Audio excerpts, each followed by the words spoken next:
T.I. brewed up and running. Ooh, long time coming. You're cordially invited. Squashing sprites while running. Gunning. Picture this, just a couple of cuts and a lot of trouble bubbling up. You're the one that made a deal with the devil. Should have heeded the call. Now we're stuck in a rut.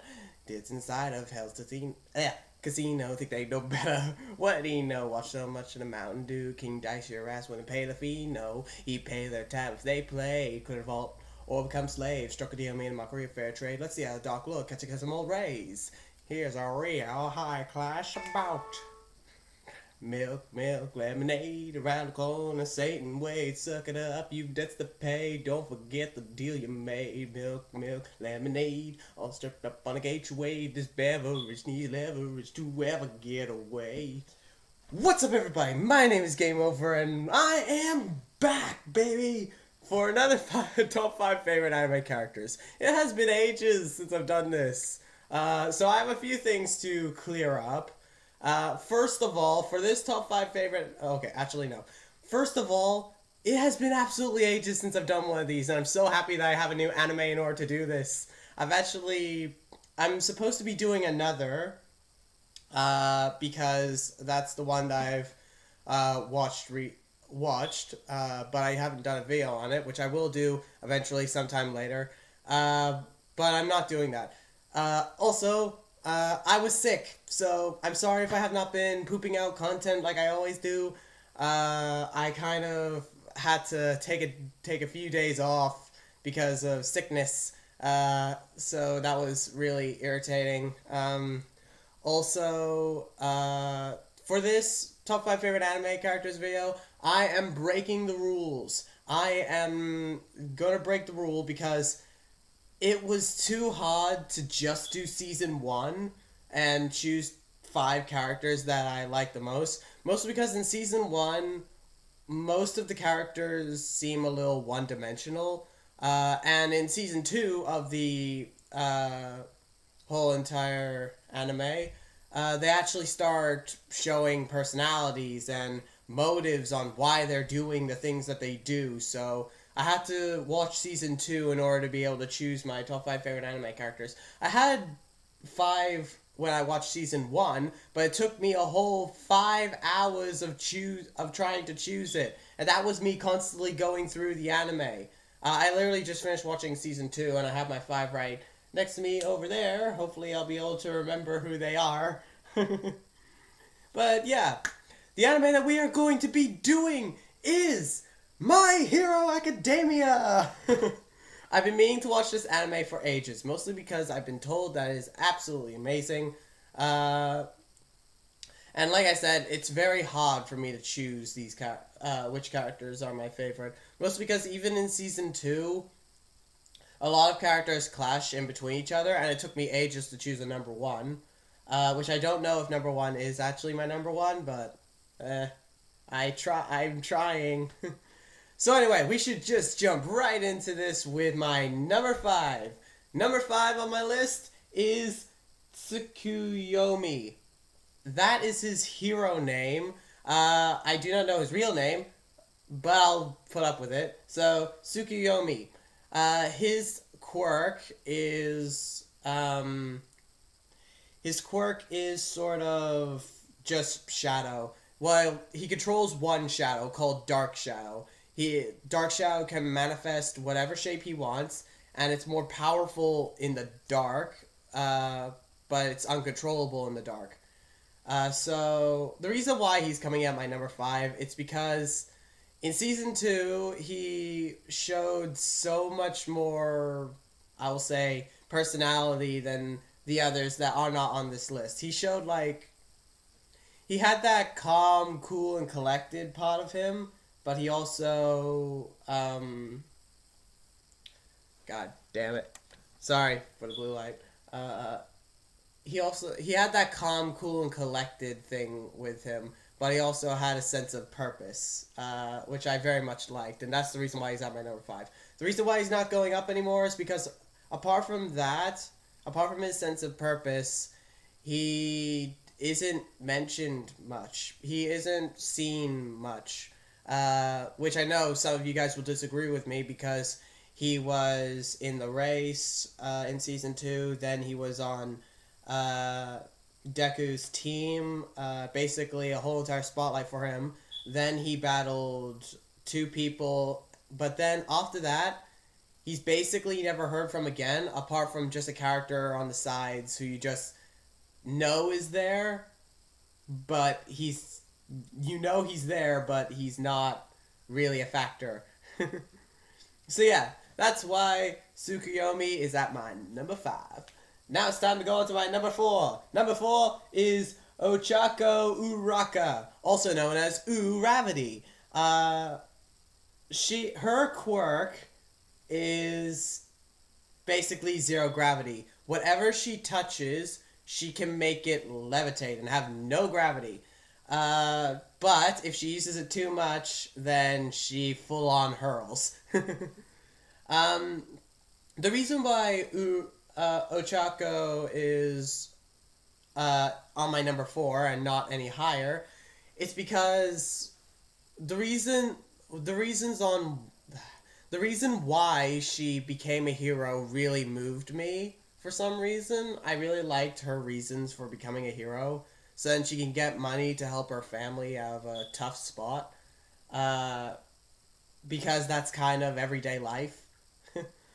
But also her personality is...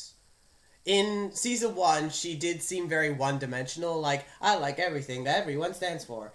But in Season 2, that's when she really shines as a character. And the personality is absolutely awesome. I love it. But, there was a bunch of scenes that made her kind of go down a few scales, which I will talk about later, because if I talk about it now, then we'll be spoiling a whole bunch of stuff that I'll be thinking about in the second part of this. But yeah, that's why Ochako Uraka is in my number 4.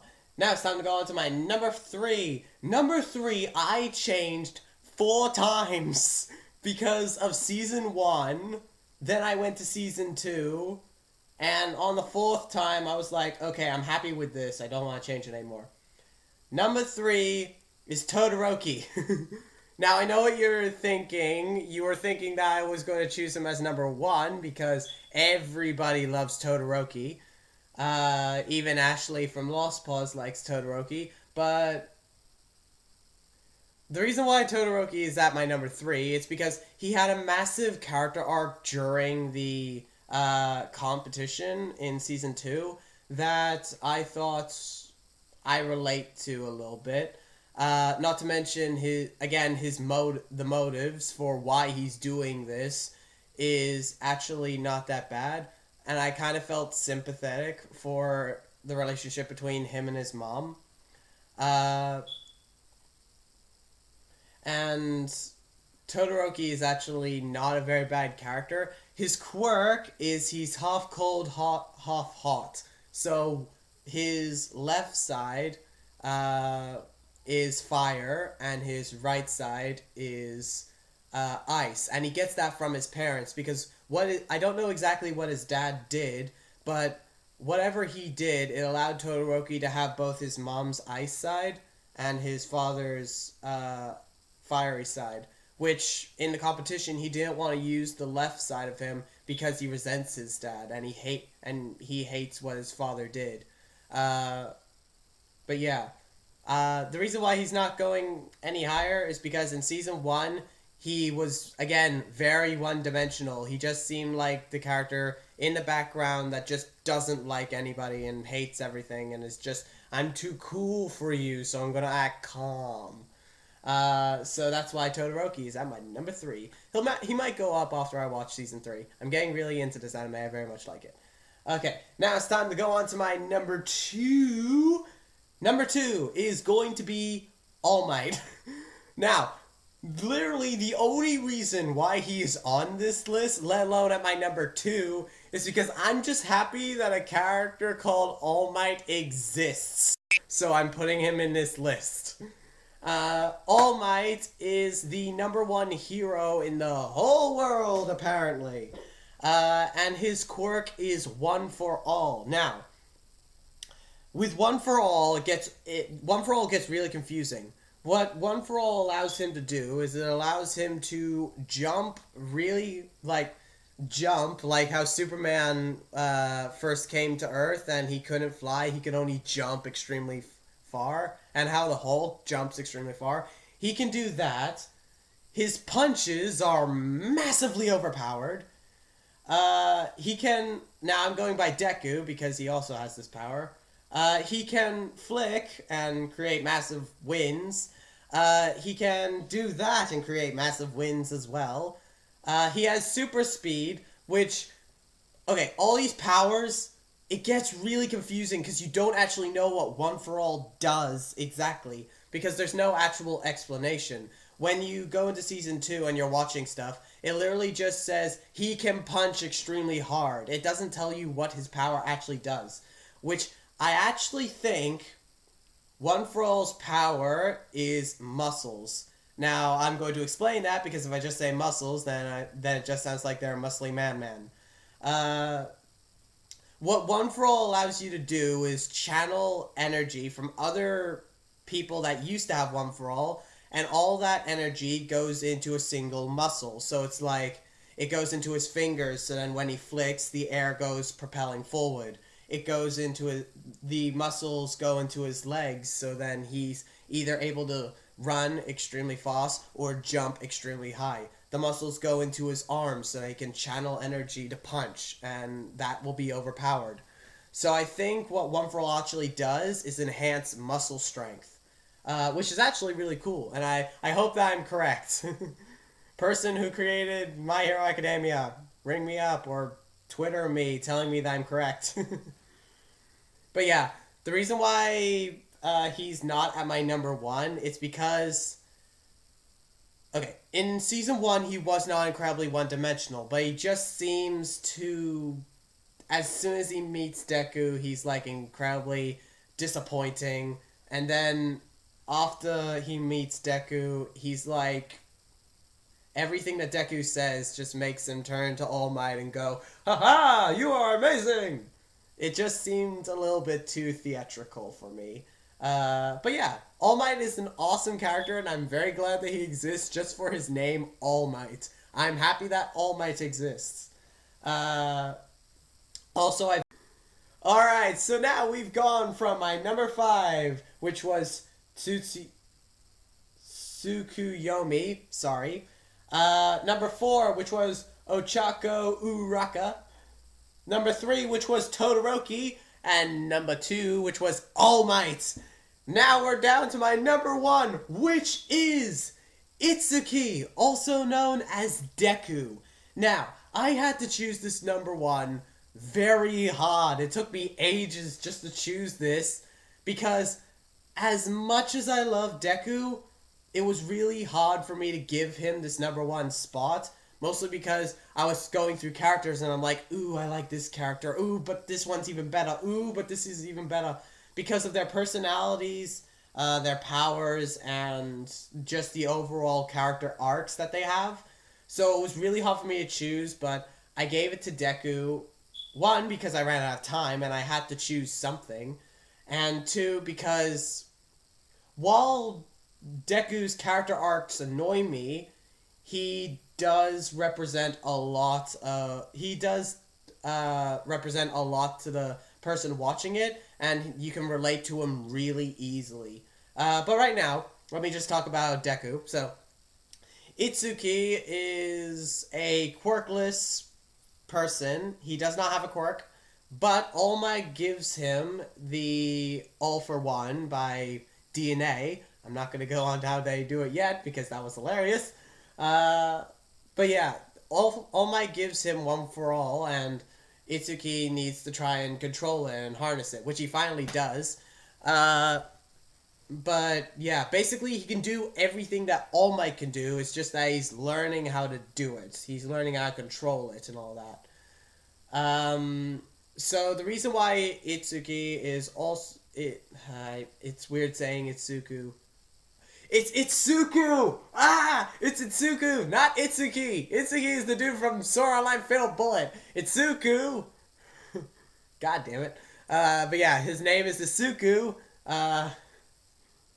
There is a Z in there. The reason why he is at my number one is because, like I said, you can relate to him very easily. His personality of he's worried about how people think of him and how he's going to do the things that he does, but he is determined in order to do it enough to persevere any challenges that he comes across. So you can easily relate to him. Not to mention, he's been bullied for most of his life by this one dude who he's followed and taken notes on.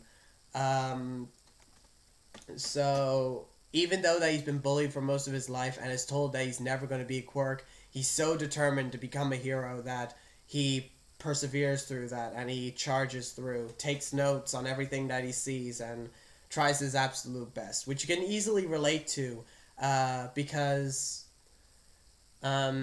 we all have been bullied and we have all been told that we'll never reach where we want to be, but each and every one of us have persevered through that. We have charged through those negativities and we have got to where we are now.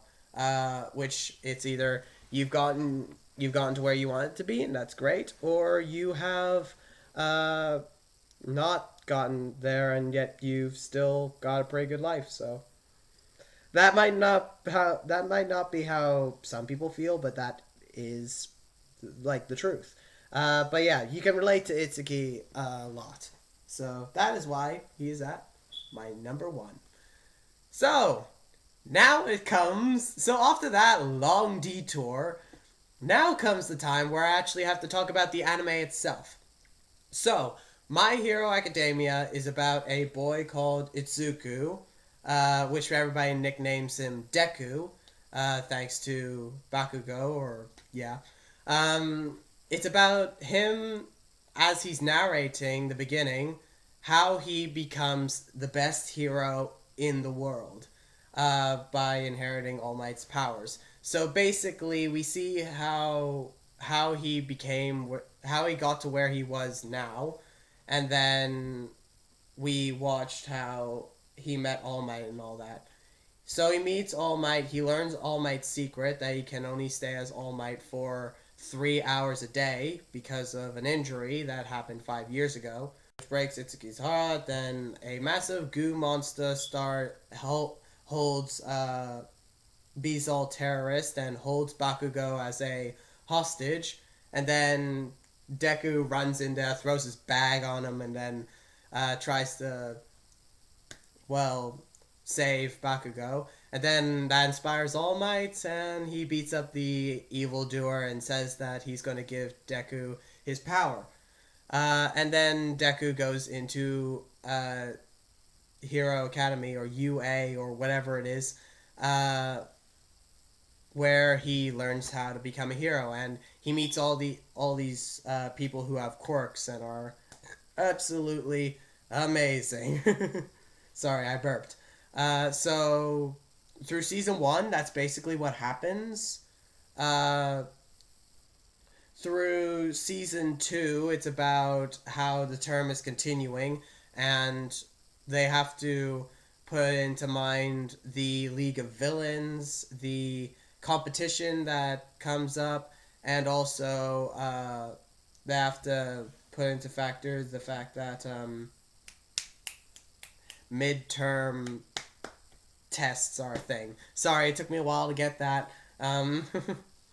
So yeah, this anime, that's basically the story. This anime is, if you're planning on doing one of these animes in the future, I'm just going to warn you, it's very hard to do one of these types of animes, because what this anime is basically bittersweet. It hits you with funny, and then it gives you something that is not good, but not bad. It kind of just makes you feel rubbish, but it's not technically a bad situation. It helps for the future. But if you're going to go into this anime and you're going to watch this anime, don't expect anything. Put all of your expectations to rest and do not expect anything. Because that's what I did, and a lot of scenes really hit me hard and made it hard for me to do this because I was expecting so much, and then the opposite happened, which I'm like, okay, it's good for that character, but what about other characters? Um, which it's really hard. You need to be perfect with the correct amount of funny and bitter moments in this anime. You need to be extremely careful because too much bitter and the person watching will not want to come back to it. Too much funny and the bad times will not have the same effect as having them both in the center. So you need to find that center where it's the correct amount of bitter and the correct amount of sweet. Which was a stupid example, but we're going with it anyway. So basically, I'm going to give you the scene that the whole entire bunch of scenes that I did not agree with the most. With this one episode, I do not agree with it because I do not think it should have ended the way it ended. So basically, Deku had to sacrifice himself in order to stop Bakugo from killing Deku, but also doing an uppercut, which allowed rocks to go through the roof, and Uraraka to touch the bomb by making all the rocks hit Tenya. The reason why I do not think that's how it should have ended is because that whole entire scene, that whole entire part of the anime was supposed to be about Deku showing that he can, like proving to Bakugo that he could have beaten him without using his powers. And it was supposed to be like him finally standing up to the person who was bullying him forever. But the way it ended, it didn't fit that scenario. The way it ended with Deku being on the ground, helpless, and Bakugo not being harmed in the least, it should have ended. I'm not telling you how to do your anime. Just before you get angry at me, I'm not telling you how to do your anime, but that's not how that should have ended. That's like everybody expected that, and when those expectations were broken, it kind of knocked back down who I thought should have been in this list. It affected my thoughts. It affected my feelings, and not in the good way. You could have made Bakugo later on in the season more stronger, and that's why he would easily be able to beat Deku. Uh, but you didn't have to put that whole entire scene where at the beginning Deku has what it takes to beat Bakugo, and then all of a sudden Bakugo just completely and utterly beats him the hell up. It really should have more care should have been put into that, and that's not me being mean. That's just me saying my thoughts. Like that scene did not agree with me. Also, in season 2, when Uraraka got beaten up so hard, in like I knew Bakugo was going to win, but I thought he was going to win for different reasons. Uh, and then Uraraka all of a sudden just completely changes, and it's just like, oh darn it, I just lost.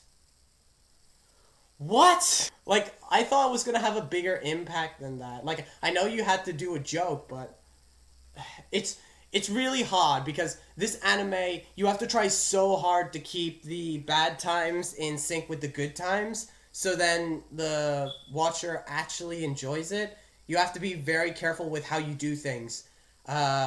With a few misplaces here and there, with a few things that I do not agree with here and there, the anime is still really good. The story is absolutely awesome. It kind of reminds me of Ruby in a way, but it is still actually really, really awesome. And if you focus enough, if you do not if you put all your expectations away, and you focus enough, this is actually a really good anime, and a lot of thought has been put into lots of moments, and basically it's really good, and I highly suggest that you do watch it. Just make sure you don't have any expectations, because then you're going to get hit really hard. Don't expect anything to happen, otherwise the anime is just going to knock you back down on your feet, on your butt. But yeah, I love this anime. These characters are absolutely awesome, and I am going to watch season 3 because I really, really, really love this anime. It's not as good. It's not as good as Sword Art Online. That is staying as my number one favorite anime. Sword Art Online is good, and I do not care what anybody says. But yeah, I absolutely love this anime, and I highly suggest that you all go and watch it. All the people that have not watched it, I suggest you go and watch it because it's absolutely awesome. But anyway, I thank you all so much for watching this video. This actually went a little bit faster than my other ones, but that's fine. And I'm so happy to finally be back making top 5 favorite anime character videos. I'll hopefully come at you with another top 5 favorite anime character video if the games do not start piling up again, because I just gotten Halo the Master Chief Collection, and I've already played a little bit of it, but I'm planning on just like doing a few missions here and there in one video. Then I still have Sword Art Online Failed Bullet, which I have zero clue I'm going to be able to fit that into a video because there's still so much gameplay left. But yeah, once again, I thank you all so much for watching this video. If you liked this video, please hit that like button. And if you're new to my channel, please hit that subscribe button to see more awesome, amazing videos that are just like this one right here. So I thank you all so much for watching this video again. I please hope that you did enjoy, and I will see you in the next video. See ya.